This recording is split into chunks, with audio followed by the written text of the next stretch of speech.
Welcome, friends, it's the Movie Film Podcast. Movie Film Podcast, enjoy the show. Zachy and Brian are talking about movies. Movie Film Podcast on the radio. Welcome to Movie Film. This is episode 221, brought to you by Mr. Boy Productions. My name is Zachy Hassan. I'm here with Brian Hall.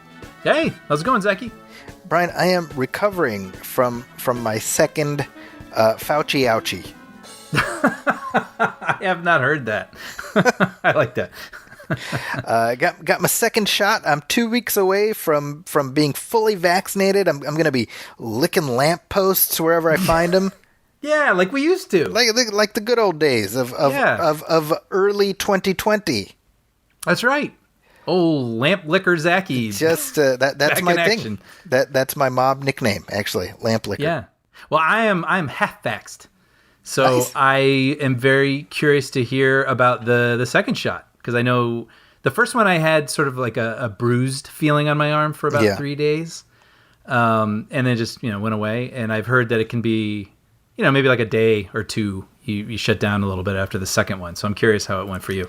I'm now, this is my fourth day after the shot, and I've yet to suffer any major, side effects.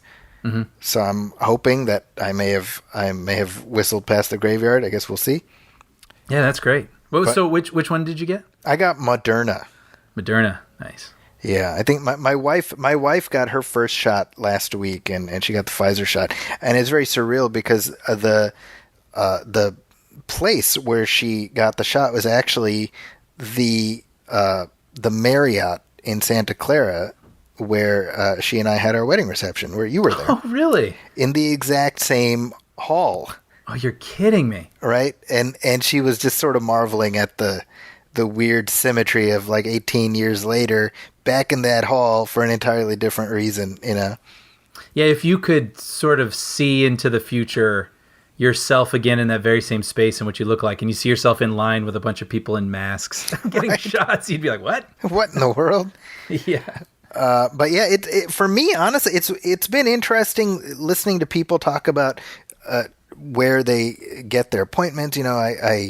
My brother-in-law, he drove up to Sacramento, which is a couple hours away, and people driving all over the place. And honestly, I feel like I just got extremely lucky because the place where I got both of my vaccinations literally 7 minutes from my house. Oh, wow. So I mean, it's like I left home and came back inside of 22 minutes. Wow, that's incredible. Right? And how can you even complain about that? I know. Well, and see, that's been sort of the interesting thing about this, moment in time, right? Where I think it's just about to open to everyone of all ages, but there's been random opportunities that have cropped up where they have had, extra vaccines and they're just going to go to waste. So they open it up. And that was kind of how I got it. There was a bunch of extra openings.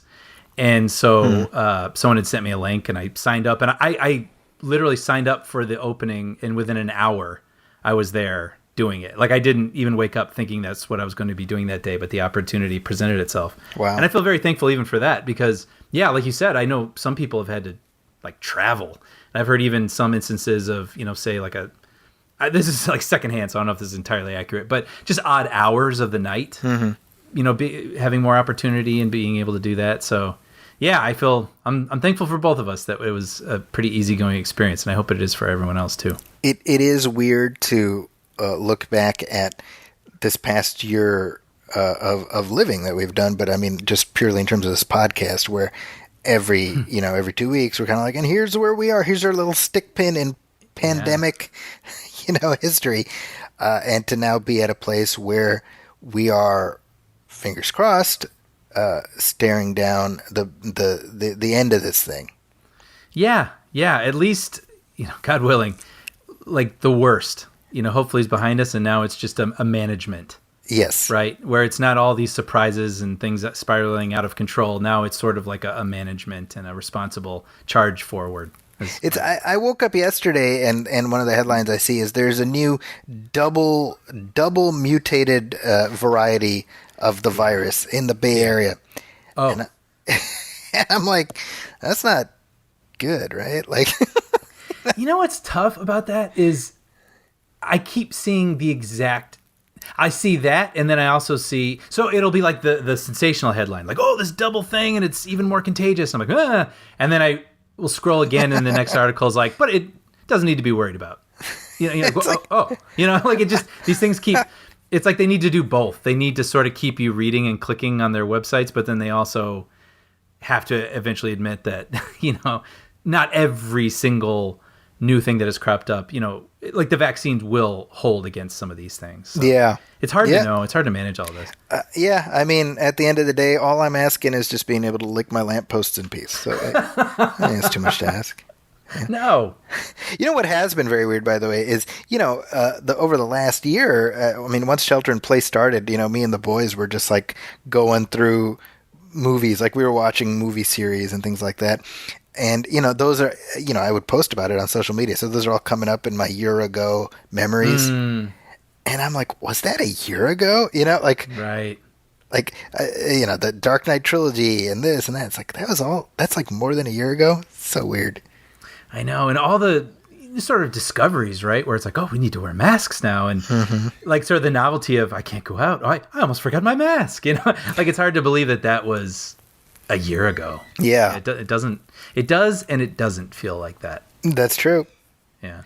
But what are some of the things that you've seen since the last time we spoke? Well, I haven't watched anything particularly new, whatever that means these days, but except for Godzilla vs. Kong, which we'll get to. But I've been watching and reading even a lot of like true stories, which has been kind of interesting. And it made me think too, I'm reading The Devil in the White City. Have you heard of that? It sounds familiar. I think they've been talking about turning it into a movie for a long time. It's a true story about the World's Fair in Chicago in 1893. And it's just what a marvel that whole undertaking and execution was. But on top of that, there was a serial killer running a hotel during this whole thing. Oh, wow. And so the story is those, two stories going concurrently throughout. And the reason I bring it up is because there's just so many quotes in it. And the author's able to share all these details because of people's letters or because of, just, I don't know, newspaper clippings or things that were overheard and reports and whatnot. And so when you were talking about how our podcast this past year has been sort of stick pins for all these different moments, I was like, I was thinking to myself in the future if someone will come across like, I found this random podcast and just take snippets of these two goofballs, adding a little context to, 100 years ago. It's like, Zachy was talking about licking lamps. Whether or not he was serious is yet to be determined. This could be a fad. We'll look into it. But anyway, so in keeping with the whole true story stuff, I watched on Netflix as a total fluke, just looking for something. There was a documentary called Long Shot, which was from 2017. So this isn't that Seth Rogen. And it's short, right? It's like a 40-minute thing. Yeah, I didn't even know this thing existed. I had heard this story, but I didn't know there was like a comprehensive sort of examination of it. And basically what it is and frankly, I mean, if you've been on Reddit, you've probably seen this as a Today I Learned or something. So I am going to kind of spoil it. But basically what happens is this young man is arrested for a murder he didn't commit. And the whole reason that he's able to prove that he didn't do it was because he was at a Dodgers game. And it wasn't that easy. I mean, you could just produce a ticket, right? He has to prove that he was there. But the reason he was able to prove he was there was because of all things. That night, the show Curb Your Enthusiasm was shooting at Dodger Stadium and caught him in the B-roll, completely saving this guy's life. And frankly, I knew that going into it, and it's still absolutely worth watching. Just hearing the people involved speak. The story goes beyond that incredible moment. Yeah, I mean, there's just not much else to say, except if that sounds intriguing. I mean, it's only 40 minutes, and I don't know. Have you watched it, I guess, then? I have not. I know of it, though, yeah.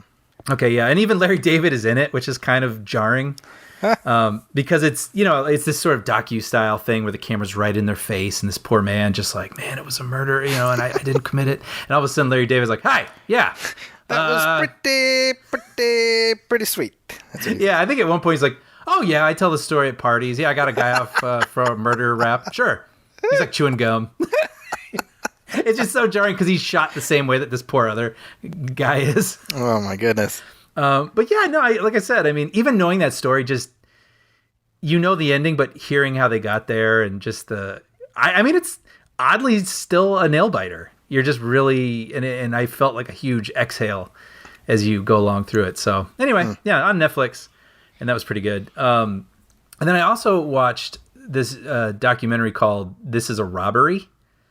It's the full title is "This Is a Robbery: The World's Biggest Art Heist." So right there, I just love shows about robberies. Did you say, you son of a bitch, I'm in? Yes, exactly. I would love to someday. No, but I'm like such a sucker for this stuff. Like even on Vice, there's this show called How to Rob a Bank, and it's so schlocky, but like at the same time, it's these true stories, and I'm just so interested in these things and how these people, the plans. I think the planning is what's so fascinating about these things, and why I love like the Ocean's movies, and it's like, so we'll just waltz right in and blah, blah, blah, blah, blah. Yeah, you'd think. Only there's a titanium, that, and there's always like some sort of hiccup and whatnot. So anyway, with this one, with the art robbery, this was like a real famous case in 1990 where the Isabella Stewart Gardner Museum in Boston, 13 pieces of art were stolen from there that totaled up to about $200 million worth of lost art. And so over the years, I mean, all the way through like 2015, they'd still been examining security tapes and who's this person and why did this person open this door at this time, and it was recorded in a computer. And so this one's really interesting because the nuts and bolts are all there, and I really am compelled by this mystery. But it's one of those cases where it's 4 episodes and it maybe could have been 3. Okay. So it's dragged out a little bit, and it also weirdly has this kind of sleepy tone to it. I don't know if it's the music or if it's just the way that it's edited. Is there narration? Is it the narration is like that? Nah, I mean there's talking heads. Okay. I don't know what it is, but I just feel like every now and then the music will kick in, where almost Ocean style, where it's kind of this hip bass and drums kind of thing. But that's even kind of rare. It's I don't know. It's interesting. Where again, I don't regret it. I have one more episode to go. Totally looking forward to figuring this whole thing out. But I was just a little surprised. And actually, I looked it up afterwards too, just curious what people thought. And I saw a couple other people say similar sorts of things, where it just felt a little like it dragged. And it's like, how does it drag? It's such an exciting story, I don't know. It's one of those things too. I mean, where you look at like a film, right? Or you go to a test screening and you see a movie, and it's like they take one scene out and then it tests 10 points better, or they add a scene somehow and it tests 10 points better. And this is one of those things where it's almost like this little puzzle I wish I could sort of solve, where it's like, if I really took the time, like what little tweaks would I do what exists here is pretty good, but like, how would I snap this up a little bit? Right. But having said that, if that content, piques your interest, I do still think it's worth checking out, because I didn't know this story. And so it's kind of interesting looking back. And I mean, the balls on these people, like $200 million worth of art, 13 pieces stolen from this place. It's pretty crazy. So that's my little Netflix documentary sojourn. Yeah. But keeping with the streamers, Zachy, you know what I saw on Disney Plus? And you know what? Even before I say this, I saw that these movies are coming to Disney Plus, and I legit was like, I'm going to have to remember this Friday that I want to watch these movies. I watched the Ewok movies, the Ewok Adventure and the Battle for Endor, which were TV movies in the 1980s. That's right. A couple years after Return of the Jedi, I believe 84 and 85. And yeah. Yub. Yeah, yub nub, man. So Ewok Adventure, AKA Caravan of Courage. Caravan of Courage, because it was released theatrically overseas, I believe, as Caravan of Courage. And I think I had the book on record for this. So I knew the story, but I don't know that I'd seen the movie Really? maybe even more than once. Okay, so this was like a brand new experience for you. Kinda. I mean, again, I recognized moments because I think I knew them from pictures in a book. Okay. But I have to say, yeah, this is, I had forgotten, but this is for very little kids. So you watched both of them. Yes, I did. And well, so then for Battle of Endor, again, it seems like it's for kids, but I actually quite enjoyed that one. The thing with the second one, what I remember is the first 10 minutes are fairly traumatizing. Super, I looked it up afterwards, and that had a parental guidance warning at the beginning. This kids movie, which was kind of, but you know what? This is so 80s, isn't it? Like, all right, kids, your show's on. Parental guidance suggested. And also, this is coming a year after Temple of Doom, when George Lucas admits, while going through a divorce, that he was just hating the world and was like, I just want to make dark stuff. Right. So, and you can kind of sense that in this, because basically this poor little girl's whole family gets murdered in like the first 5 minutes. And I mean, the previous film is all about trying to find and reunite this family. Right. Yeah. But yeah, no. So I mean, the first one, I think kids may enjoy it. I'd be actually super curious to know what your kids thought. But the second one, I think there's probably a lot of nostalgia factored in for me. Like, I don't know how this would play for anyone who has no connection to this, but I couldn't believe how much I remembered. Really? Oh yeah, like the music, I remembered inflections from lines. Like I had this on tape, and I definitely knew this movie, and so I definitely enjoyed revisiting it on that level. So what about you? I mean, how did it play for you? And also, I'm very curious how your kids receive this. Well, honestly, I started watching the first one, and my older two, who are 14 and 12, are just like not in the demo anymore. Right. So they just left. Yeah. And so at that point, I was like, well, I'm sitting here watching this by myself, and I'm not going to do that. So I turned it off. That's the story of my brief sojourn in Disney Plus's Ewok movie streaming. Although they also added, I should mention, the Ewoks animated series, which I've actually never seen. You're not missing much. Okay. So I don't think that's an itch you need to scratch. It does feel like they spent sort of a brief window there just really trying to make Ewoks a thing. Totally makes sense. I mean, right? You got your trilogy wrapped up. Ewoks are cute. What do you do next? Sell the teddy bears, right? Yeah. And I feel like audiences just didn't really bite. It's interesting how much Battle for Endor feels like a response to the Ewok Adventure, where the Ewok Adventure was, I mean, it's very plodding. Yes. It's just really slow, and then they knew something had to happen, so they're like a giant spider, and then it's like then they get rid of the spider, and then they're just kind of plodding again. But the second one, Battle for Endor, definitely feels more like a sizzly cinematic sort of movie with threats and stakes and action and adventure and relationships and humor. And I mean, it feels so different from the first one. And Wilford Brimley, for goodness sake. Wilford Brimley kicking ass. What I remember about the first Ewok Adventure movie from when I was a kid is that it's the little girl Sindel and then her brother Mace. Yeah. Who, this is Lucas reusing his names, right? Oh yeah, you're right. And I just remember wanting to beat that kid to death, the older brother. I thought this kid was just the biggest asshole I've ever seen. And then he dies in the first 5 minutes of the next movie. You're like, oh. Yeah. I kind of feel bad for that guy now. Right. Sorry, it's spoiler, folks, for this, 40-year-old movie or whatever it is. Yeah. But, I mean, I gotta say, I didn't, I was talking to our mutual friend, Bushra, the other day, and she had the exact same experience where she remembered these from a tape when she was a kid. And she was saying that she really enjoyed it, and it was really cool that they were there. So I think this is definitely for people like us. Yeah. Right? This is like a memory lane sort of experience that I didn't know I was going to get. Yeah. And I enjoyed it, but I don't know that I'm probably never going to go back to them. And but your Brian, kids walked out on them. So well, one thing I will say as a positive is I appreciated the production values. yeah. Because it looks smaller scale, but it doesn't look cheap. No, there's ILM worked on it. Yeah, I mean they put a little bit of zazz into it, and granted, it's still in a 4:3 format.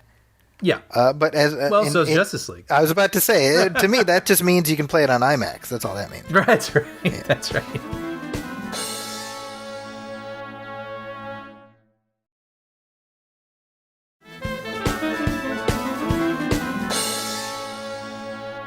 Well, Brian, while we talk about streaming stuff on Disney Plus, I should mention the journey that I went on over the last week and a half.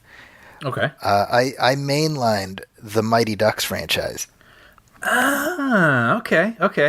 Which I remember really loving, but I haven't seen since I was young. So I think I saw the first one at some point when I was a kid. Mm-hmm. I know for sure I did not see any of the sequels. And you know, they have a series now on Disney Plus called The Mighty Ducks Game Changers. Right. And so I was like, well, let me go back into the archives here and get up to speed on this. And so I watched all three movies back to back to back over the course of 3 days, and then I went right into the series. And goddamn, Brian, I'm completely ducked up. So you're completely down for the Ballad of Gordon Bombay. Isn't that something? I remember that name to this day. It's a memorable name. Yeah. I was probably just slightly older than like the target demo for this. See, I think that's what happened with me, because with Mighty Ducks 1 came out, this is nuts, I think I'm right. I think it came out in 92 or 93. I don't know why I know that. But, so I was like 12 or 13, and it was like just right. Yeah. But then I was, like you, I was not there for the sequels. But I do recall babysitting for my neighbor's kids once, and they wanted to go to the movies, and I remember being like, oh, cool, there's a Mighty Ducks sequel, let's go to that. So I think that's how I saw one of them, but I don't know if I ever saw 3. Okay, so how do they hold up? I mean, I know the one is sort of like a classic for a certain generation. Yes. Are the sequels?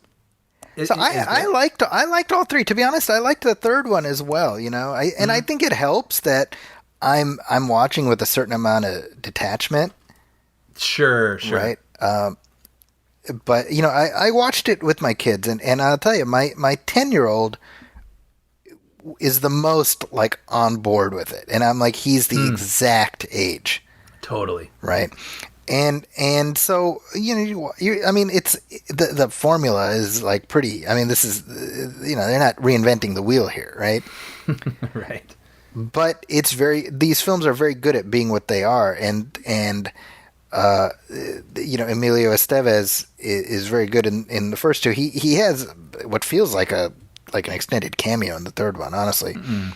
He's not a huge main character, but then you realize, well, yeah, because if these films are really about the journey of these kids, you know, part of that journey has to be like, how do you function without your coach, you know?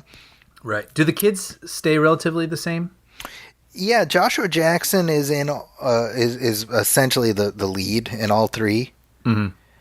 And I think the majority of the kids are the same throughout. Yeah, I mean, there's a few. Like Kenan Thompson is in the second and third one. Oh yeah, which is fun because my kids know him from SNL. Right.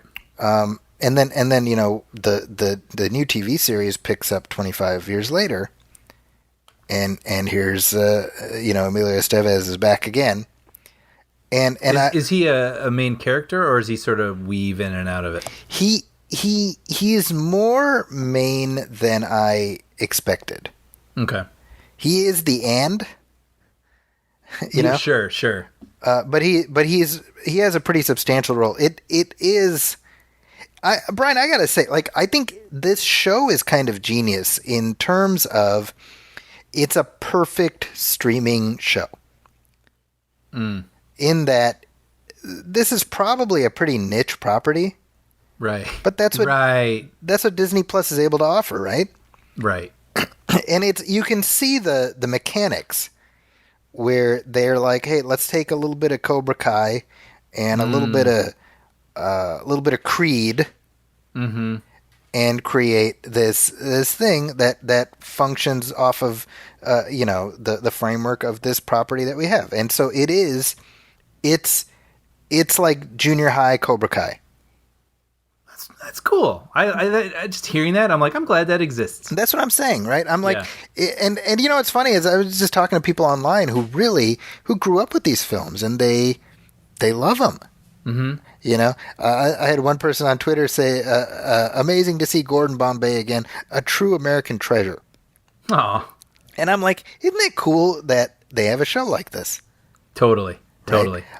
So it's really like it heavy Cobra Kai vibes. Mm-hmm.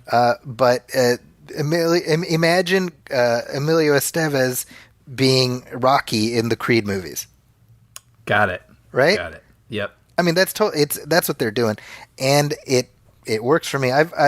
They've dropped, I think, 3 episodes so far. I've actually seen the first 6.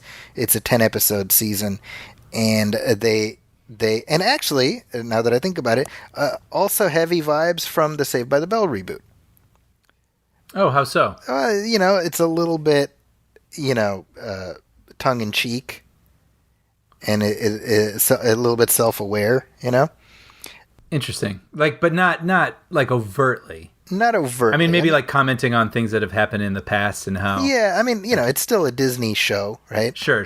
So, but they have like one episode where you have a bunch of the original Ducks who come back, and it's just like this reunion, and you're like, man, like if you are part of the demographic that just grew up with these movies, what a moment that would be. Totally. To see all these people again, Yeah. So my point is I love this show. I'm down with the mission, and I think they've done a really good job, building it out and creating something that, like, I mean, again, it's a 10 episode season, but I'm like, I want to see more of this, Yeah. Are they 30 minutes or an hour? Half an hour. Yeah. Oh man. I'm like, you know what? I could see when I don't know what to watch at like 10 at night. I'm like, I'll watch like 3 of those. I find it difficult to think you wouldn't at least find it charming. Yeah. I like the premise of the series because I haven't really talked about that. I mean, the original movies are all about these kids. It's a total underdog story. And Emilio Estevez starts this team, the Ducks, and they build them up into something. And then now here we are 25 years later, and now the Ducks are like the Hawks in the first movie. Oh. They're like the assholes, Yeah. And so now it's about this other team. Interesting. That's pretty bold. Yeah, I mean, and you assume that, well, probably at some point this thing is going to have to come back around to Disney's valuable IP being the good guys. Right. But that's like a journey for them, I suppose. I'm curious, because essentially it's this other team. They're called the Don't Bothers because they're all the kids who've been told, hey, don't bother. This isn't for you. That's funny. And it's like Lauren Graham is she's like the mom who essentially wants to coach this, and she ends up. I mean, it's totally Creed. Like she ends up at the old ice palace that the old man in the old Mighty Ducks movies owned, but now Emilio Estevez owns it. It's like Mickey's gym, Mm-hmm. And you're kind of like, well, why is Gordon Bombay like? Why is he all shut off, and why is he this old hermit? And that's like the story that you go through, and it's interesting too because Emilio Estevez hasn't really acted in anything. I wonder why. Since the third Mighty Ducks. Really? Yeah, which was like 25 years ago. I don't even know that I had realized it had been that long, but I mean, he's directed stuff. Okay. Like he's been like, it's not like he just went off into the wilderness for 25 years, but he just kind of stopped acting. And he decided to come back with this. I remember it feeling like a treat to see him in the first Mission Impossible. That's right. Like, you know what I mean? It felt sort of special. Like, oh, it's Emilio Estevez, you know? Yeah. And, And then he gets jabbed in the face. yeah. Don't get attached. Don't get attached. Which that was same year as the Third Mighty Ducks. Oh, wow. So that was kind of his swan song for a little while. His duck song, if you will, for a little while. You know, you forget that he is brothers with Charlie Sheen. Yeah. And you just wonder, because, I mean, obviously he's been more prominent in the past decade or so. And you just, you know, you think of their relationship as brothers and what that's been like for... What is Thanksgiving like? Yeah, you know, I'm sure he loves his brother, cares about his brother. And you just wonder if he's, like, checking in on him. I don't know. You know what I'll tell you is he looks and sounds so much like his dad. It's just absolutely bizarre. Oh, huh. Like the passage of years. I mean, and you know, I mean, I've been through the West Wing multiple times with my son. He's like, he sounds like President Bartlett. That's what my oldest said. Wow. I can kind of hear it in my head. Yeah. Yeah. So if you're listening to this and you have any kind of affinity for the original Mighty Ducks, I highly recommend the new series. And I would say if you haven't seen those films in a while, I was utterly charmed by all of them. Nice. You know, It makes me happy. They know exactly what they're doing, Yeah. and they're executing that well. Yeah. You know, have you been watching The Falcon and the Winter Soldier? By the way, I am, as of today, with the new one dropped, I am 2 behind. Okay. So you've watched the first two. The first then. 2. Yeah. Okay. Yeah, I just watched the latest, which is episode 4. Out of 6, right? So Yeah, we're we just got 2 kind of more. entering the last act. So to speak. Entering, and I'm really digging how it's just chugging along. Cool, good. I kind of need to hear that because I can't say I've quite been missing it, Yeah. and I need to know that I'm gonna get like, you know, I have to clue in every week.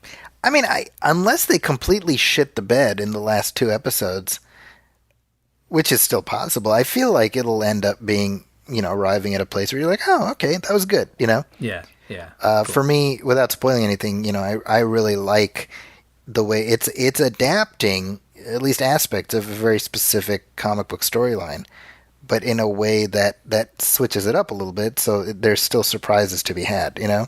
That's cool. That's been pretty, what I've gleaned from you, what they've been doing really well, right, is sort of taking things that, stories that you definitely know, but figuring out how to retrofit them into what they're doing now and still making it satisfying for the fans. I mean, that's incredible. Yeah, I think with this one in particular, you know, there hasn't been as much online chatter about it, like with WandaVision. And so maybe it feels like this one is sort of flying under the radar. But I mean, so much of that WandaVision, like, oh, well, who's behind it all? Or whatever. You know, it was like a lot of that. Like, what are the clues? You know, and this one is more just like a straight ahead story.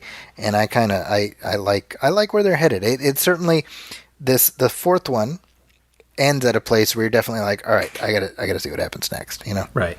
So cool. Maybe, well, yeah, since it's 2, maybe tonight I'll do them back to back. yeah, there you go. You got a little movie waiting for you. Yeah. Here's a documentary, which it was on my radar, and then we got letters from, Hamza Moin emailed us at moviefilmpodcast@gmail.com, and then Jeremy Lloyd messaged us on our Facebook page about The Last Blockbuster. Yeah. On Netflix. Now, have you seen this?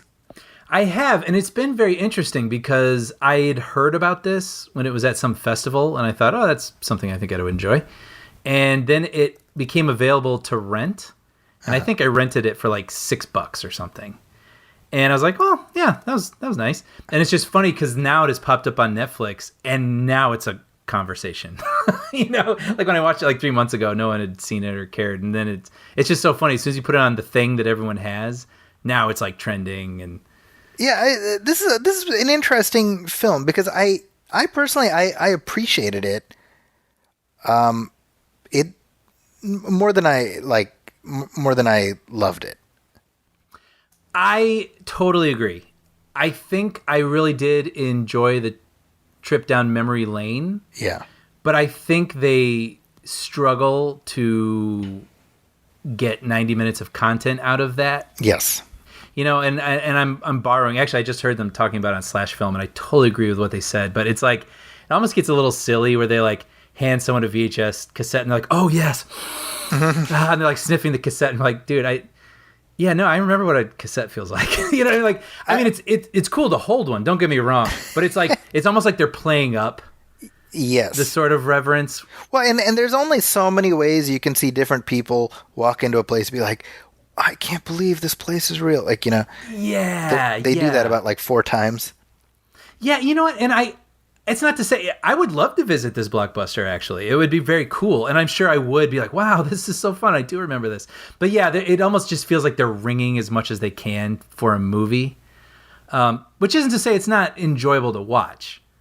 But you could also feel a little bit of the sweat, you know. I liked the history lesson stuff. Yes. More than the inner workings of the last Blockbuster, which I appreciate. Like you said, I appreciate that it exists, and I think it's interesting that they're still plugging along. But to me, the framework of like Blockbuster was a thing. Like there's at one point, one of the talking heads in the film, and by the way, they get a nice roster of people there. I mean, Kevin Smith obviously is in there. You know what's funny, by the way, is my second, he sees Kevin Smith and he's like, is he just in all of these types of movies? And he's already picked up on that. Yeah, and he doesn't know who Kevin Smith is. Like, he doesn't know him by name. He just knows him as that's the guy who's just always there making the weird faces. You know, he's like, is this the guy? And then everyone our age is like, yes. Right. Although I love the guy, but yes, he is. He's kind of, you have him on speed dial. Yeah. But one of the talking heads talks about how, like, if the NFL just disappeared tomorrow, 25 years later, people would still be talking about the NFL. Yes. And that's how he talks about Blockbuster. And I think that is true. Mm-hmm. Like, it had such a massive footprint, and the fact that it just does not exist anymore, that is worthy of comment. Absolutely.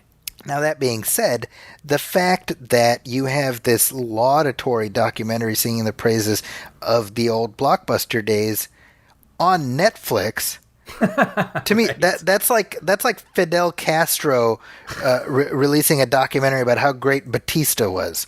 It's like, yeah, you're the guy who supplanted him, you know? Right.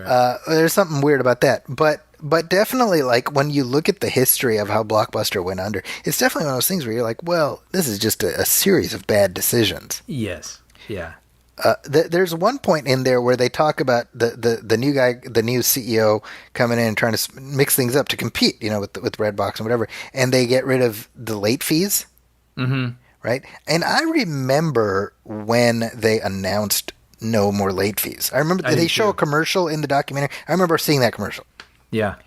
And I remember thinking at the time, that makes no sense. Right. You are going, like, how does that even work? I remember that too. That's why I remember it. I remember it being so crazy. What incentive does anybody have to return anything? I know. Yeah, but I did enjoy seeing the titular last Blockbuster also. Yes. Like, the woman who runs it is very endearing, and people have nothing but nice things to say about her, and that's really nice. And I enjoyed the stories too. Paul Scheer telling stories about working at a Blockbuster and those sorts of things. But I think I'm with you. I almost might have enjoyed a more comprehensive story about the history of just plain VHS. Mm-hmm. Right? Where it's like, I can't remember because it was a while ago if this gets into it, but where, you know, the movie studios didn't want people being able to have those movies in their houses. Like, they thought that was going to be lost income for them. Yeah. Right? Being able to buy the movies. And, like, I would love to watch sort of a comprehensive history of that. You know, and they'd get in, of course, to rentals and owning and all that sort of stuff. And I feel like this scratches the surface. And it is, I think, for people who remember this place, it is enjoyable. I did enjoy it. I did enjoy going back and seeing all this stuff. But yeah, I wouldn't have minded something that dug a little deeper. And maybe because it is Blockbuster focused, it could only go so far. Right. Because that's the other thing too, is I've heard some criticisms where they're just like, well, Blockbuster to some could be considered the villain that gobbled up which the video film store industry acknowledges, right? Like, yes. They have Lloyd Kaufman, who's like F Blockbuster. Yeah. Yeah. Oh, that's right. Yeah, I forgot about that. Yeah. He's the Trauma Films guy. Yes. Yes. Yeah. He feels like the Woody Harrelson in 2012, living in his trailer with a microphone, like forecasting the end of the world kind of guy. But like I mean, I had President Video. That was my video store. And honestly, Blockbuster was sort of the last resort because I felt endeared to my video store. But the fact of the matter was, Blockbuster always had more copies of everything. You know? Yeah. What was it like for you? What was your store? Where we lived, I mean, the Blockbuster was literally walking distance. Oh, that's perfect. Yeah, so I would go there all the time. I'd hang out. They had video games set up, so I would play. Yeah, that was big.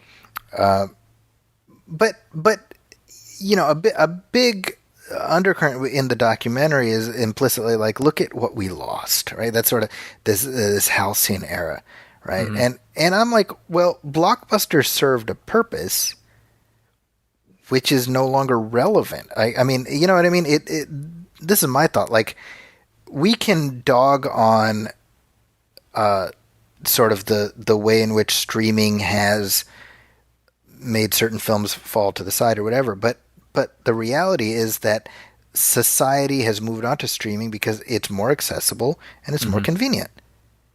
And I mean, that's the thing, right? Like, if you wanted to watch Titanic or something, right? Or Terminator 2 or some big movie of the day. Yeah.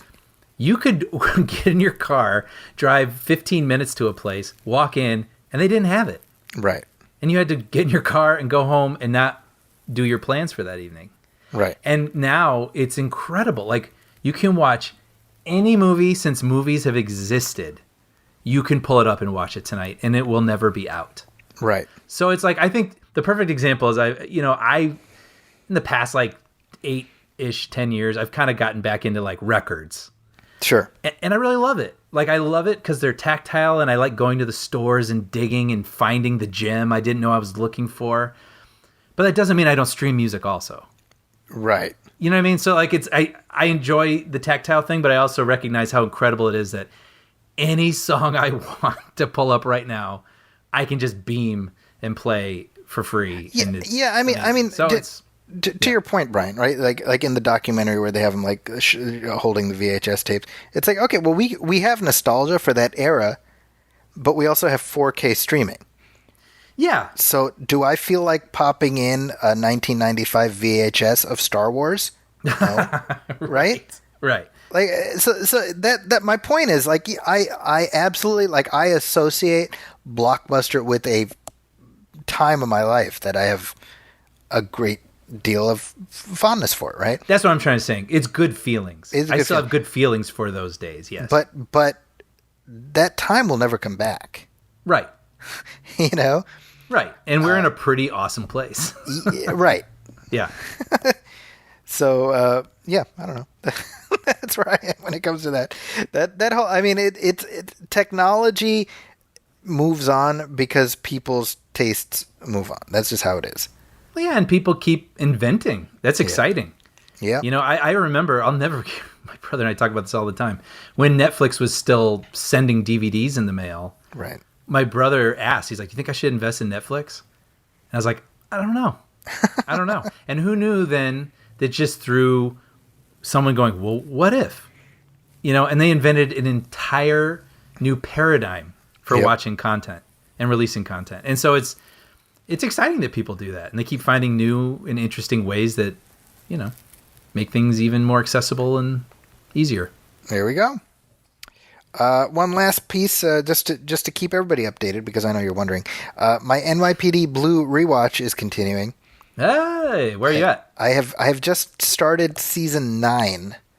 Wow. So I'm now in the final phase. I'm in the Mark Paul Gosselaar years. So he was toward the end. He was there for the last 4 seasons. Oh, okay. This is the John Stamos in ER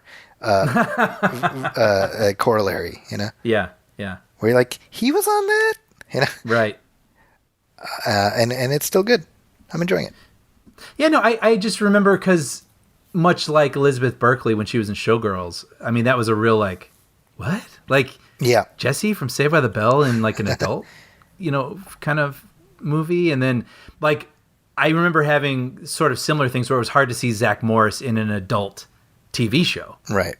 You know, so, but does he, I mean, now that we have all the years of, you're used to it, but like, does he fit right in? Or? He does actually. Yeah. In fact, because he succeeded Rick Schroeder, and I feel like Mark Paul Gosselaar fit in better than Schroeder. Oh. And yeah, I mean, I tend to think of him as a pretty good actor now. Mm-hmm. But I do feel like this was the show that convinced people that, oh, he's actually a pretty good actor. Sure. Yeah. You know, he had that period where he went to the black hair. That's right. Just to sort of get away from the obvious Zach Morris affiliation, you know. Right. But 4 more seasons of this show, and then that's it. And then I got to find a new fix. Yeah. But let's take a little break and come back with some listener letters.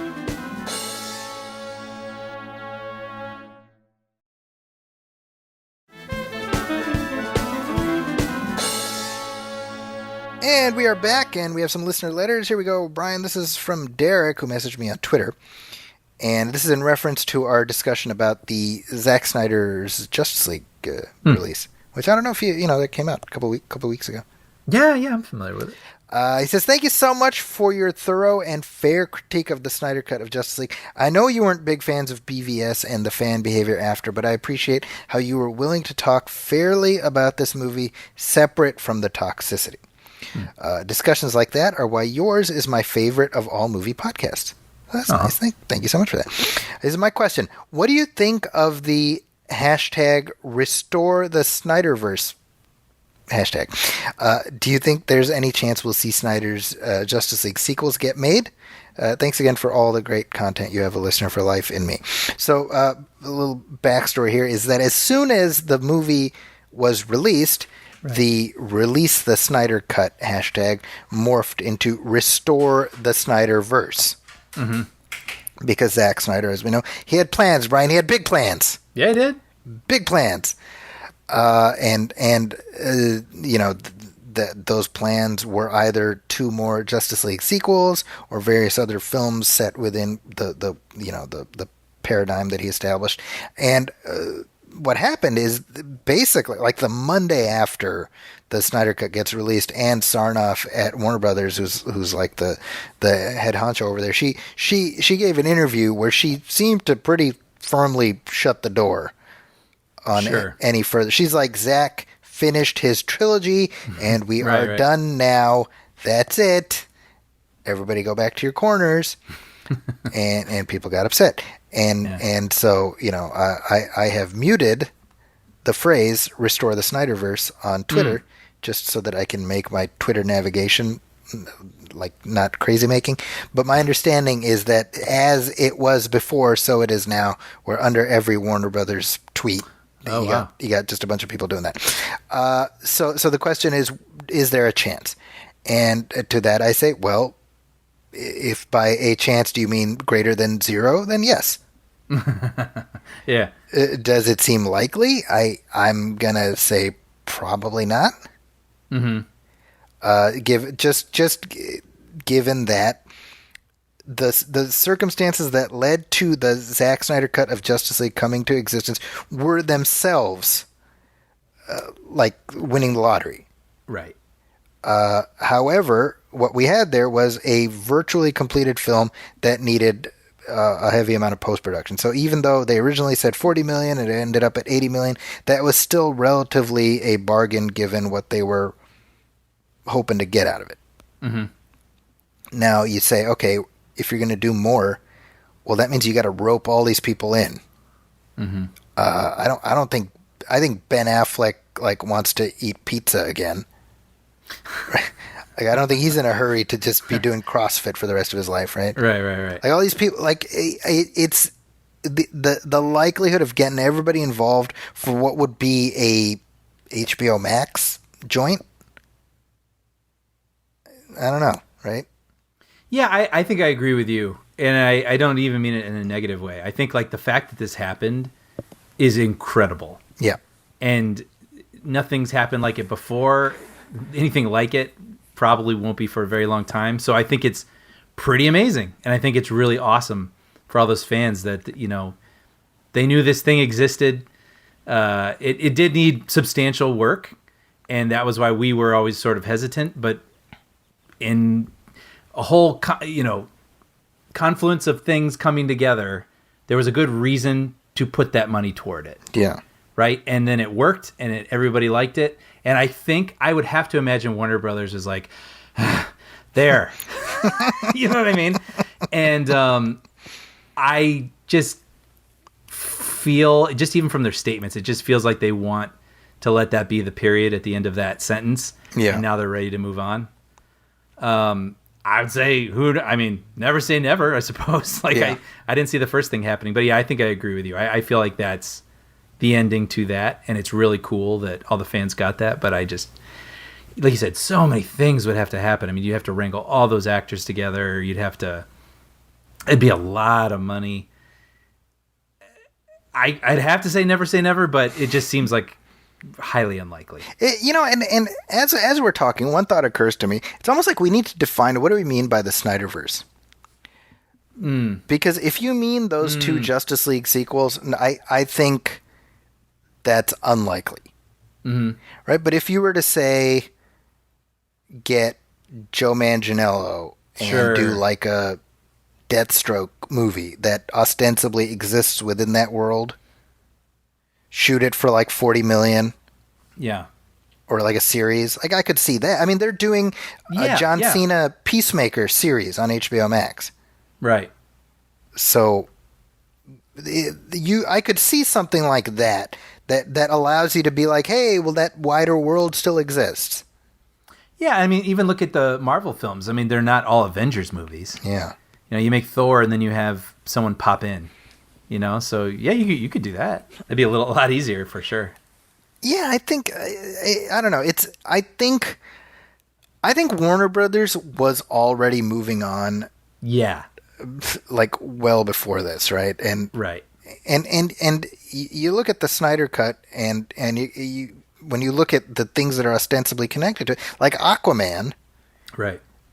The Aquaman film does not jibe with many aspects of what we see in the Zack Snyder Cut of Justice League. Mm-hmm. Like in terms of pieces of continuity, right? The most obvious being Amber Heard with her accent, but other pieces too. So you say, well, they were already making these changes back then. That's my point. Right. Because Aquaman was in development alongside Justice League, and they had already moved on by then. Mm-hmm. The other thought I have is I'm not sure Warner Brothers is really in a hurry to remain in the Zack Snyder business. I think it feels like a mutual dumping, Oh, that's interesting. I think they're ready to be done with each other because even when it comes to releasing this cut of the movie, right? Snyder said this. He's like, they gave me notes, I ignored them. They told me not to do any new shooting, I did it anyway, right? He's kind of like, you know what? F you guys, I'm out the door. What are you going to do? Fire me? Yeah, and I think that for Warner Brothers, this doesn't. To me, this feels more like an opportunity. They're like, wait a minute. Yeah. And they saw an opportunity and they seized it and they made some people happy in the process and they got to have their little profits in the process. But I don't think this was some sort of them coming around on anything. No. Yeah. Yeah, and what we said in our last episode, I mean, you take Man of Steel, you take BVS, and you take this, and you've got a pretty darn good trilogy. Yeah, for sure. As far as I'm concerned, you take the W. Yeah. Yeah. I mean, I hope they're still enjoying this win. I mean, I'm still can't believe this happened. Yeah. It's pretty amazing. And actually, for people who are really invested, I just wanted to recommend a podcast real quick. It's called The Rough Cut. And it's where they interview film editor. I always have a hard time saying that word. Editors. Mm-hmm. And they interview the editors of the Zack Snyder Justice League. And they're pretty candid and tell a lot of interesting stories about how even before this was even a glimmer in anyone's eye or thought, it was Zack Snyder was trying to build a 4-hour cut just for himself. And that existed. They said there was basically 3 cuts that existed, an A, B, and C cut. And one of them was like for him and his files, he could show his friends. And then there was the one he could be happy, he could live with, and then there was the one he was making for Warner's. Right. And it's pretty fascinating. I think people would enjoy it. It's looking at the various reactions online, you have sort of the critiques that are like, why does it need to be so long, right? Mm-hmm. And my response to that is always like, well, this is the extended cut of the Zack Snyder theatrical cut that we never got. Right. There's a version where Snyder would have trimmed all this down, but just like he did with BVS, here's, and I'm like, it's for the fans. Mm-hmm. And I don't hear any of the fans complaining about it. And if you're not the audience for it, you're not the audience for it. That's kind of the nice thing about this being out there. Right. It's there for you if you want it. Like I said, does that mean we're going to get more? I'm inclined to say probably not. I think, and for this exact reason, honestly, like the people who are just bombarding Warner Brothers with more of these hashtags, you have to imagine that there's a little bit of like, guy, what do you guys want? Sure. Now that said, I mean, this week has been kind of interesting in that we've had Ray Fisher, really, let it all out via, I think it was in the Hollywood Reporter, and then Chris Terrio, who wrote the script, talking to Vanity Fair, and they got no F's to give anymore. Mm-hmm. And Chris Terrio, basically, he's like, I consider the theatrical cut vandalism. Right. Which, you read the Terrio interview, right? I did. I found that really interesting because that level of candor is rare, obviously. Yeah. From somebody who intends to keep working in the studio system. But also, I mean, I think a lot of what he says makes sense, right? Where he's like, if you want to criticize the movie that I wrote, criticize it. But like, I've had to like bear the slings and arrows for stuff I didn't have anything to do with. Right. And I'm like, that's got to be frustrating. Yeah. I think, you imagine that probably happens to a lot of filmmakers, right? And all their visions get compromised and they make all these concessions for all these people, and then it comes out and it gets trashed and they want to be like, but there's sort of this weird little, they have to kind of button their lips and keep it to themselves if they want to keep a good relationship, but they have to take the hits, Although but this was an opportunity for him to finally say everything he's probably felt pent up for the past 4 years or so. But he talks about Batman versus Superman, and he's like, they cut out a half hour from the theatrical cut, and that's why it didn't make sense or whatever. And he's like, if you cut out a half hour of Argo, it wouldn't make sense either. And I'm like, I think that's valid. That's fine. Mm-hmm. However, everything that he says just really drives home how the studio and the people making these movies, it's like, were you guys on different planets? Did you have no sense of clarity? Right? Did Warner Brothers sign off on a 3-hour version of this movie? Yeah.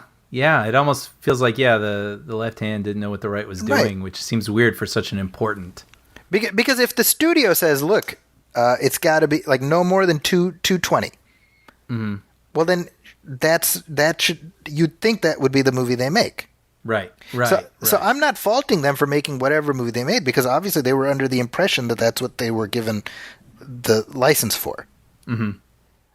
So it's like, what happened here? Like, where did the communication just go off the rails?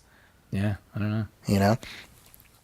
Now Ray Fisher obviously talking about Joss Whedon, and I don't know if you read his interview, but I have not read his yet. I mean, this has been, for the last month, people have just been lining up like that scene in Airplane just to take a whack at Joss Whedon, right? Right. And has there been a bigger fall from grace in recent memory than this guy? Yeah. Because damn. And I mean, that show too, right? The Nevers. Yes. I think it's called. It's going to be on HBO. And I saw the trailer and I was like, oh, that looks interesting. And then I didn't even realize that was the show that Joss Whedon, sort of getting ahead of everything, sort of. That's right. Yeah, I'm dropping out of the show. Bye. I mean, it kind of. I mean, the stuff that comes out. What a piece of shit this guy turned out to be. Yeah. Right? I mean, it sounds like all these years and years and years of people puffing him up. Just every bit of it went to his head. It's really. I mean, it's. it's staggering when you look at sort of the fanboy cred that he commanded and also sort of the feminist cred. Right. Both of those things, you talk about, going to his head. I mean, Sarah Michelle Gellar put out a statement. She's like, I'm proud to have played, Buffy, but F. Joss Whedon, basically. Like, in so many words, Did you see that quote? Paraphrasing here badly, but it was something like, Sarah Michelle Gellar isn't Buffy, I'm Buffy. Or something, because he's, I created her, I wrote her, I'm Buffy. If you love Buffy, you love me, basically, is something that he said. And you're like, oh, wow. So, like, that kind of gives you a little glimpse into the thinking, Yeah, he Ray Fisher talked about how he had comments as essentially the Whedon rewrite of the Justice League script comes in, and this is after the majority of the film has been shot, obviously. And so the major changes being made, and he sends out a note saying, send me your critiques or your fulsome praise, but, essentially just give me your praise. So Ray Fisher, who we talked about this last time, had a very different idea of where Cyborg was supposed to go in the film, gets this script that he finds lacking. So he has certain concerns, at which point he's told, oh, it sounds like you're giving me notes, and I don't take notes from anybody, not even Robert Downey Jr. Right. Which, tell me, you say something like that, you're just asking to get punched in the face. Yeah. Right? That is quite the punchable exchange. Right. And it went south from there. I mean, we were, you and I were texting about this. I want to see the 2-hour, behind the scenes documentary about this whole catastrophe. Mm-hmm. That's the Snyderverse continuation I want to see, is the documentary that gets into all this shit. I mean, yeah, there's just so many components to this saga, It's really baffling to me. I think for me, what it really drives home is that for all of the Warner Brothers' desperate desire to do what Disney managed to pull off with their MCU, it wasn't that easy. Yeah. There's just some kind of alchemy that happened there. Yeah. Here's a note from Michael Lyons, who listened to our Superman 2 commentary track from like a month ago. And he says, just dropping a note to let you both know how much I really enjoyed the Superman 2 track. I've loved that movie since first seeing it in theaters that summer of 81. And what a magical summer that was for movies, too. As always, your insights and comments helped me appreciate the film and the Donner version even more. You've also made me wonder how popular and unsafe fireplaces in hotel rooms may have been back in the 80s. Looking forward to more commentaries and the spot-on perspectives that you both bring to each episode. Oh, thanks, Michael. Thank you, Michael, for that. And seriously, yeah, I mean, that flaming open fire pit in the middle of a honeymoon suite just feels like a lawsuit waiting to happen. Right. Or several.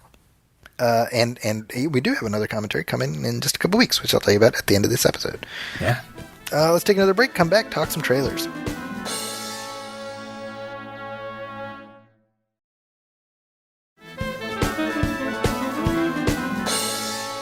And we are back. And hey, on the subject of Warner Brothers just being a total cluster mess, total train wreck, a slow motion car wreck of biblical proportions, there's a couple new Warner Brothers movies coming up, right? Oh, cool. And we should mention, by the way, that like in terms of audience metrics, like this strategy of HBO Max this year of doing day and date releases seems to be paying off. Yeah. Godzilla was a huge hit. That's a big hit. Judas and Black Messiah did really well, both theatrically and via streaming. Yeah, that's kind of, and they just said this week that they fully intend to go back to a theatrical only release schedule next year. Like, this was them not knowing quite what to do or to make of things in December of a really uncertain year. Yeah. So they made a decision. Like you said, it seems to be working okay, and then they're going to go back to normal next year. Like, in hindsight, maybe they didn't communicate to everyone as well as they could have, like concerned parties. And I think they admitted that. But it seems to not be the worst experiment. Yeah, and by the way, I mean, when things go back to theatrical first, and you have a window, I mean, the streaming window is cut in half.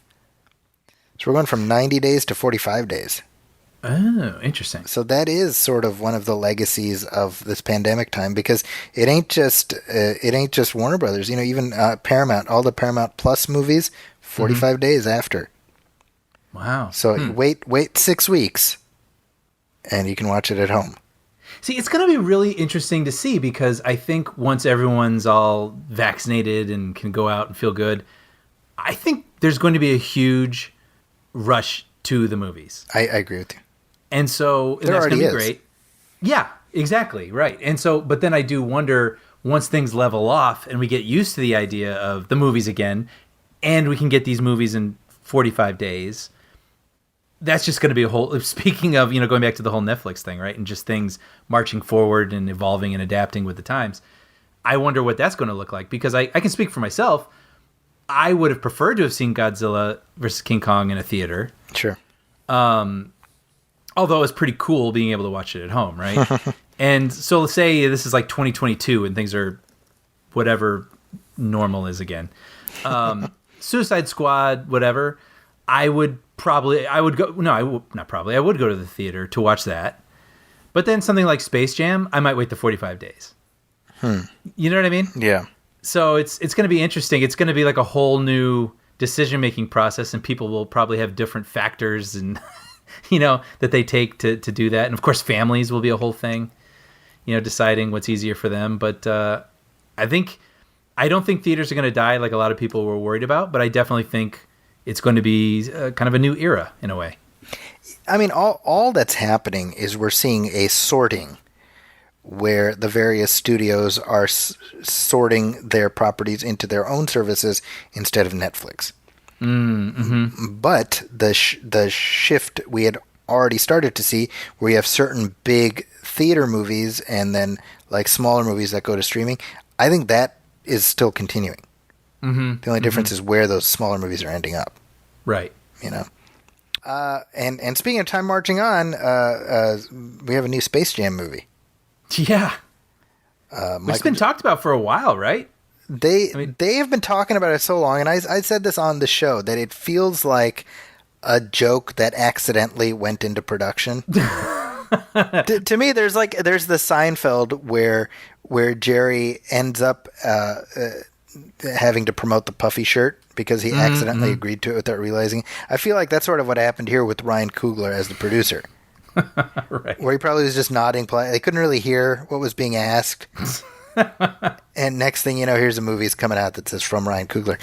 So LeBron James is in the lead role. He has usurped the role that was once occupied by Michael Jordan, who heard the news. He doesn't take it personally. He took it personally, Brian. He took it personally.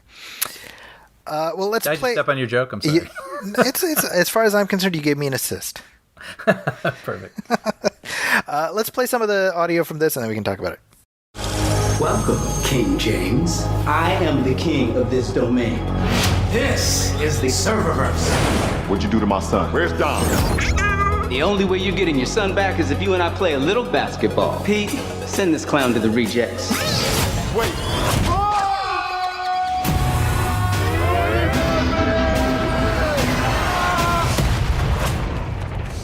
What is this? Ah! I'm a cartoon? What's up, Doc? Okay, so this is a movie that's coming out. So kind of like with Mighty Ducks, I should say that Space Jam came out at. I mean, I was a senior in high school when it came out. Yeah. I was definitely not the target audience for it. That being said, 25 years later, I can absolutely attest to the fact that some people have a lot of affinity for this movie, that's awesome. Ditto. Yeah, some friends of mine who are a little bit younger, this is like, no pun intended, like this is their jam. Like they love this movie. They're very, very endeared toward it. Now that being said, one of the most bizarre reactions I've seen to this trailer for Space Jam: A New Legacy is people saying, you know, they've ruined the legacy of the original and just made something that's commercialized. And I'm like, the first Space Jam is literally a feature version of a commercial. Right. It's a sneaker commercial that they turned into a movie. So it doesn't get more commercialized than that. Right. There's no reason for Michael Jordan and Bugs Bunny to be in a movie together, but for the fact that they were in a commercial together. Right. Right. That's not me hating on Space Jam. That is me saying, well, that is the history of Space Jam. And you know what's funny? In its defense, I would say there are good versions and bad versions of that, right? Like I think a famous example is Mac and Me, right? The E.T. ripoff from the middle 80s. And like, it's just a blatant McDonald's commercial, right? And there's like a whole dance number in a McDonald's with Ronald McDonald, and that just makes no damn sense. Like, that's ridiculous. However, with something like this, and it's just like a big Warner Brothers commercial, maybe. However, those are things I like. You know, like I like The Matrix. I like whatever. I like these Warner Brothers properties. So it's like, it's kind of fun for me to see these things. And I can also recognize maybe like it's a little hollow or something. I mean, hopefully the story is fun, but like I feel like there's good and bad versions, and I don't mind some of these versions of this stuff, even when it's blatant. It's like, well, if I like what I like, it's fun to see it. Right? I mean, it does. I mean, this is like Ready Player 3, right? Literally. I mean, yes, that's what this is, right? I mean, the whole plot is, right? Instead of going to some other like Looney Tunes world, they go into servers at Warner Brothers and just walk through Warner Brothers movies, right? Basically, it's like they should call it IP, the movie. Yes. IP, freely. That's probably the word. Bravo. You know what's funny, by the way? This is like a random thought, but I'm like, you ever notice how, like, the Iron Giant, you've seen the Iron Giant, right? Yeah, I don't know it as well as some people, but yes. The whole premise of the Iron Giant is Iron Giant's like, hey, y'all, I'm not a weapon. And, like, anytime the Iron Giant is any other movie, it's like, I need a weapon. Get me the Iron Giant. Right. Yeah. I don't even know what we can really say about this, because it's like Ready Player One meets Who Framed Roger Rabbit with Looney Tunes and NBA promo opportunity. There we go. That's the movie. It's like a smile and point at the screen movie. You're like, hey, I know those guys. You know, like, hey, I recognize that. That's a movie I like. Are those the guys from Mad Max? I know that. You know, like, which, by the way, Warner Brothers on one hand is like, you know what? No more Pepe Le Pew. That's it's not right. We're not going to have right. And then they have the Droogs from Clockwork Orange. I was going to bring that up. Yeah, that's like a movie as a grown man, like, turns my stomach. And it's just weird that those characters, horrid people, are in this kids movie. I don't know to familiarize them with them. Right. I don't know. Yeah. So a couple thoughts. Just from this commercial, it sure feels like LeBron James is a better actor than Michael Jordan. Let's hope he's not listening. He's going to put you on his list. Because I remember, I've joked about it. Like, he has like, dude, he's going to have a movie podcast in a week, and we're going to be sunk, man. It's like he's buying a Blue Snowball microphone right now because he heard you. So then I heard the Movie Film Podcast, and I took that personal. He has like this one delivery. I've said this. Like he had there was the talking Michael Jordan doll for Space Jam, where you push the button or whatever, and he says, "You guys are my best friends. Let's play some basketball." You know, and it's just that. It's like that flat delivery, and that's him in Space Jam, and you know, we go along with it because that's MJ. Yeah, he's our guy. Damn it, right? Yeah. But objectively, at least from this trailer, it feels like LeBron is maybe bringing a little bit more energy to it. I was going to say I'm looking forward to it. I can't say I'm looking forward to it, but I will watch it. Yeah, I can't say I'm looking forward to it, but when this is dropped that weekend on HBO, I'm totally going to watch it. Yes. Yeah. And I know my kids want to see it. But I'm more thinking about what does the third Space Jam 25 years from now look like? I know it's probably someone who hasn't been born yet. Somebody hasn't been. That's the star of the next Space Jam. Is either does not exist yet or is just a little teeny tiny. It's kind of weird to think about. Kind of weird. So let's see what that looks like 25 years from now. Here's another sequel, which is also kind of doing its own thing. Is it a sequel? Well, I'm guess. asking. I don't know. So before we bury the lead, we're talking about, it is not Suicide Squad 2. It is The Suicide Squad. Right. Which is what you do. You add the definite article to signify that you are not necessarily a sequel, but you're not necessarily a reboot. Mm-hmm. You're somewhere in the middle. Right. Though you are carrying over several actors from the original. The tone is different. Mm-hmm. Although, you know what's funny is that there are two trailers. There is a Red Band trailer. Yeah. And then there's like the trailer that they threw out in front of Godzilla vs. Kong. Mm-hmm. And I don't know if you've seen the general audience trailer, but it's actually very different tonally. Yeah, I did. I saw both. So I'm kind of like, all right, well, you guys are like casting your lot every which way here. With this. So this is, David Ayer did the first one, and it received a mixed, to put it kindly, a mixed critical reaction, although it did very well at the box office. Mm-hmm. That's kind of interesting. In terms of how well it played, the Suicide Squad actually performed better than Batman vs. Superman. Wow, did it really? Not in terms of longevity, but in terms of its drops from week to week. Because Batman vs. Superman, people forget this, it dropped like a stone in week 2. I have forgotten this. Right, and that was like a big reason why all the tumult happened with Justice League and everything else, because the movie just dropped. Right. Suicide Squad opened decent, and the drops were okay. Like, it did okay. It was a hit. Mm-hmm. But I think their philosophy is just let new people come in with each one and kind of mix it up. So they got James Gunn, who we remember, there was that minute where he got fired from the third Guardians of the Galaxy. Right.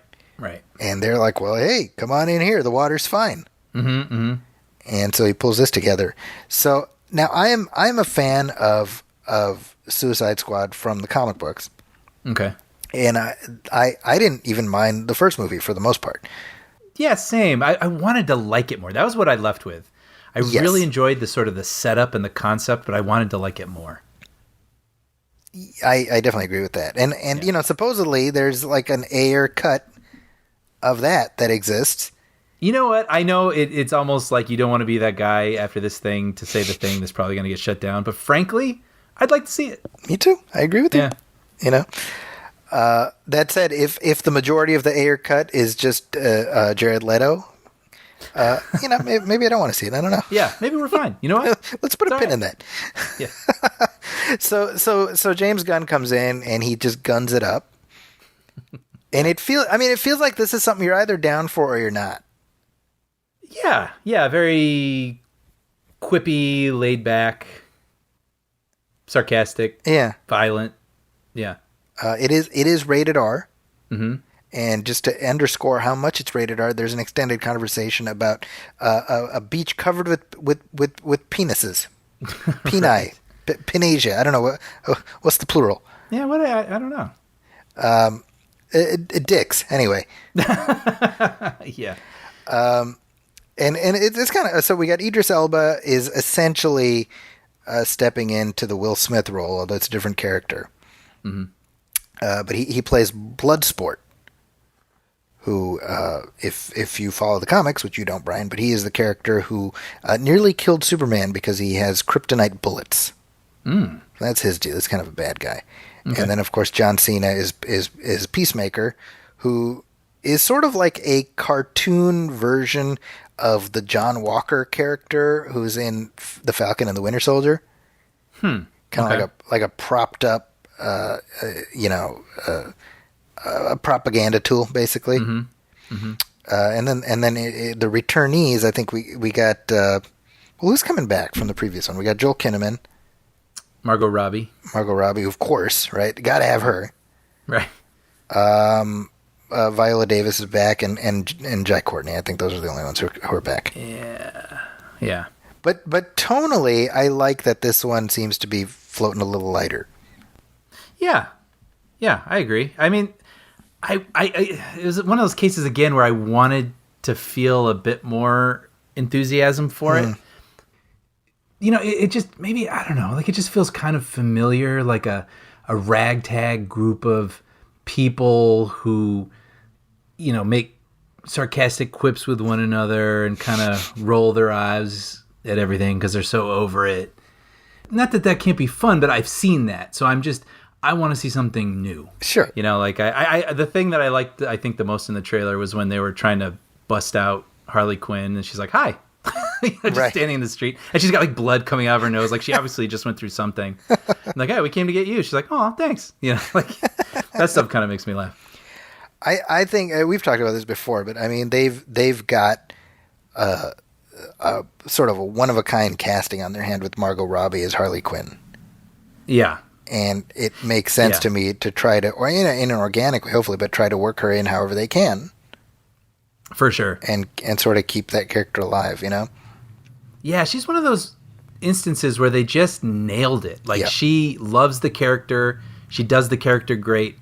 And I know a lot of people like Birds of Prey. That was another one too I liked more than the other movies, but I still just, I don't know, I wanted to like it just a little bit more. And I'm waiting for them to nail a movie with her in it. That character. Yeah. Yeah, and I'm curious what that would entail. Yeah, I don't know. Because I think with Birds of Prey, I loved everything involving Harley in that movie. Agreed. Like the other Agreed. stuff I could like give or take, but I loved everything they did with her. Mm-hmm. But my question is there too much of a good thing? Like That's true. Is her presence as one of X ingredients, is that the right amount of Harley? Yeah, I mean, I think that type of character always needs someone to play off of. Mm-hmm. So that comes out in August. Yeah, another. See, but this is the thing where it's another theatrical / HBO Max day and date things. Mm-hmm. But if I'm able to go to a theater, I would choose to go to a theater for this. I agree with you. It's weird though. I've got my like 4K big ass TV, and I'm not gonna lie. Like it. Yes, I miss going to the theater, but there is something about being able to watch a really nice looking 4K version of this movie sitting on my couch. I agree with you. I don't know what the ingredients are that make me choose one way or the other, but I just love being in there and having nothing else taking my attention. No It's distractions. Bigger than everything, and the sound is amazing, and I love it so much. I mean, the theaters around me are already open. I don't know about you. Yes. Yeah. So I have not gone yet, but yeah, once I'm out of my 2 weeks, That same. Once I'm all vaxxed up. I'm definitely gonna. My last theatrical experience was Invisible Man, so it's been a while. It's been a while. But and I just want to add too, it doesn't even have to be like a huge blockbuster. I mean, Minari. I'd prefer to see Minari in a theater. I agree with you. Like I just want to give it. I want to be enveloped. Yeah, And if it's have it immerse me regardless of how grand the immersion is. I agree. So Okay, well that's I didn't realize we'd get so deep into the Suicide Squad prompted a lot of deeper introspection about our place in the grand scheme of things. Didn't expect. you know what? I did see it coming. Actually, one thing I do want to say about Suicide Squad, this is only tangential, but as you know, I bind comic books. Yeah. And into books, and one of the things I just had done was I had my Suicide Squad comic books bound into books, and I actually used the logo from this new movie Oh, cool. to stamp on the books, and so I posted them on Twitter, and I just tagged in James Gunn. I was like, hey, I used the logo from his movie. So James Gunn responds, and he's like, these are amazing, Oh, that's awesome. which itself is super cool, but the cooler thing to me is I got to show that to my kids, and they're like, wow, James Gunn responds to your tweets. That is, yeah. This is all I have in my life is just little things that impress my kids. Well, I'm impressed too. So that's pretty cool. But you know what? This episode we've gone a little bit long, and we still have a lot more to do. So why don't we call it for this episode for 222, and then we can reconvene and talk up the latest headlines. Plus, we got a whole big Godzilla versus Kong movie to discuss.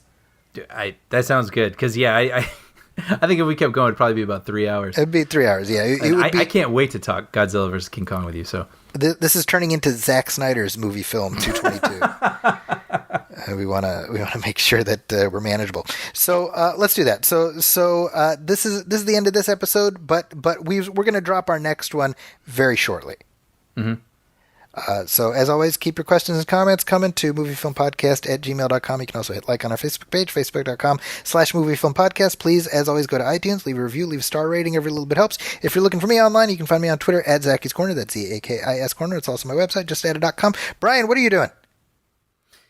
Currently, I'm actually imagining Michael Jordan listening to this. And after he heard us talking about him, he was like staring at us through his phone. And right now he's just like satisfied that we blinked and ending early. That's what I'm thinking about. And I'm also writing for Puppy Dog Pals, which is on Disney, Disney Plus, and Disney Junior. There we go. All right. That wraps up this episode, but we will be back shorter than you think. So thanks for listening, everybody. We'll catch you next time. Welcome, friends, it's the Movie Film Podcast. Movie Film Podcast, enjoy the show. Zachy and Brian are talking about movies. Movie Film Podcast on the radio.